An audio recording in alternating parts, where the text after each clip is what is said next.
This is our little mini exhibit area.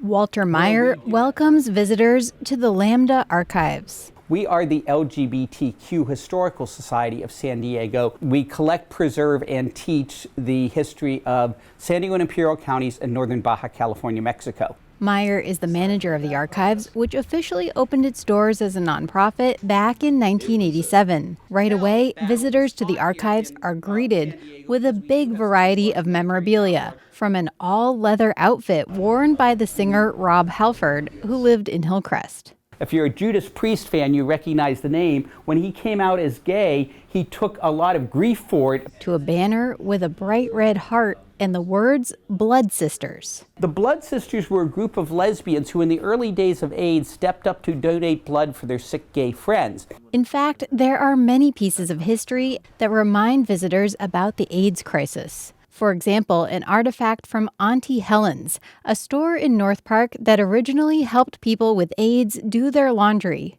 It was run by local activist Gary Cheatham. They found a notebook that they thought they had lost. And it's just a notebook in which he wrote the names, addresses, and phone numbers of people for whom he was doing their laundry, doing their grocery shopping. And almost every entry in there has in the right margin a note with a death date. Passed to the Lord, 10/6/86. I'll love you forever, Gary.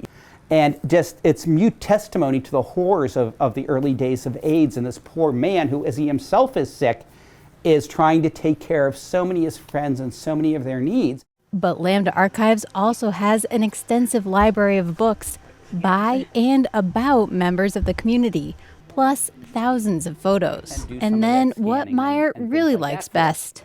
This is the actual archives of the archives.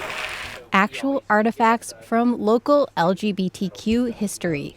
We have banners. Every Dyke March, AIDS Walk, etc. We get the banners, we get the posters. That includes a Stop LaRouche banner from 1986. This was the No on 64 initiative. A state ballot measure backed by Lyndon LaRouche that some feared would have led to quarantines of people with AIDS. One of the many attempts to make life difficult for the LGBT community. They also have yard signs from LGBTQ political candidates like Christine Kehoe, Bonnie DeBanis, and Steve Padilla. We have other fun stuff up here. Plus old gay bar signs like a stained glass window from Bacchus House, a North Park club that closed 10 years ago. We've identified 168 gay bars that have come and gone.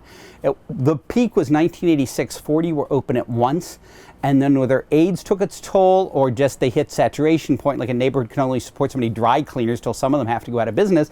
But we are now down to about 14. And they have tons of memorabilia from past Pride festivals. Going back to early photographs to Pride guides that they used to print a Pride guide every year. We have banners and posters. The first permitted Pride was 1975. And yes, the Lambda Archives has that permit. It's got a couple coffee stains and a little wrinkled and stuff. But while older libraries and archives often receive family heirlooms, that hasn't happened much at Lambda. And you can imagine that if, John Smith died and his family came out from Wisconsin to look at his stuff and they found stuff like this, they'd burn it.